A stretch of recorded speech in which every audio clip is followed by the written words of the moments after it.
तर माझ्या पाठीमागे हे झाड आहे की नाही, हे पूर्ण 300 वर्षापूर्वीचं हे झाड आहे.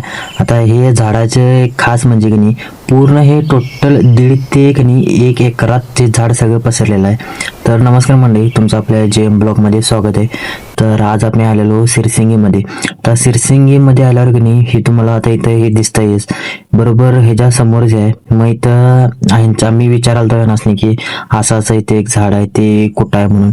मग आता ह्याने आम्हाला सांगाल दे. तर चला काय काय सांगाल ते बघूया आता. जाऊन बघून एवढं मोठं आहे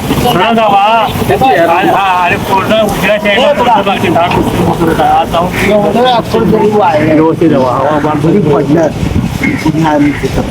समोरून घेत आहे असा लाकूड आणि त्याच्या बाहेर परत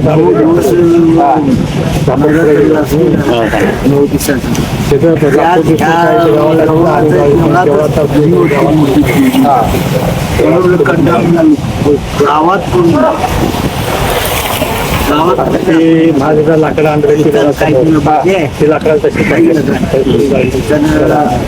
मग काय सगळी आजोबांनी सांगितलेली माहितीप्रमाणे आम्ही आलो. इथं आल्यावर पूर्ण सगळं बाजूबाजून सगळं कंपाऊंड होतं.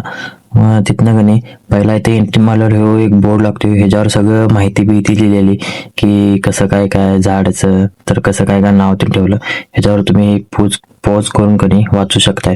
मग तिथनं काय आम्ही आत आलो. आत आल्यावर हे कणी पूर्ण वटवृक्षाचं झाड आहे. ह्याला असं म्हटलं जाते की हे सगळं इथं 300 वर्षापूर्वीचं झाड आहे. परत एकामेकाच्या या झाडाच्याच मुळं बिळून असं सगळं म्हणजे एवढं मोठं झाड बनलेलं आहे. आता ह्याच्या पाठीमागची खरी कहाणी काय आहे तर आता तुम्हाला ते सांगतो. आता तुम्हाला ह्याची प्रॉपर माहिती सांगतो.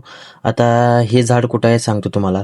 आपलं कोल्हापूर जिल्ह्यातील आजरा तालुक्यातील हे असलेले सिरसिंगी गावातील एक वटवृक्ष आहे. आता याचा एक भव्य ऐतिहासिक पारंपरिक वारसा आहे. 300 ते 400 वर्षाहून अधिक जुने असलेले हे वडाचे झाड परिसराचे प्रमुख आकर्षक आहे. आता ह्याचं तुम्हाला टोटल एरिया सांगतो किती काय काय.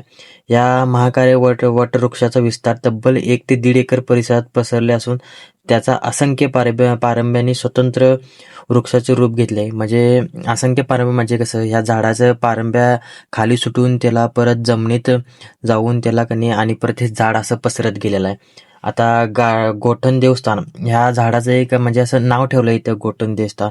या वृक्षाचा विशाल छायेखाली जागृत गोठणदेव मंदिर आहे, ज्याला सिरसिंगी आणि पंचक्रोशीतील भाविक मोठ्या श्रद्धेने मानतात.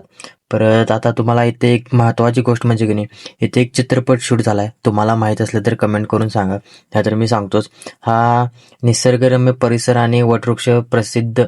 तुम्ही जोगवा पिक्चर बघितला असणार, नाही बघितलं असलं तर जाऊन बघा. ह्या चित्रीकरण ह्या ठिकाणी करण्यात आलंय. आता हे ठिकाण आजऱ्यापासून साधारण 10 किमी अंतरावर आहे. या परिसराचे महत्त्व ओळखून प्रशासनाकडून जागेला देवराई म्हणून विकसित करण्यात आले. करण्यासाठी सर्व आराखडाही तयार करण्यात आला आहे पूर्ण या जागेसाठी. तर भावनो, तुम्हाला आपला आजचा व्हिडिओ आवडला असल्यास आपल्या पेजला लाईक करा, फॉलो करा, शेअर करा.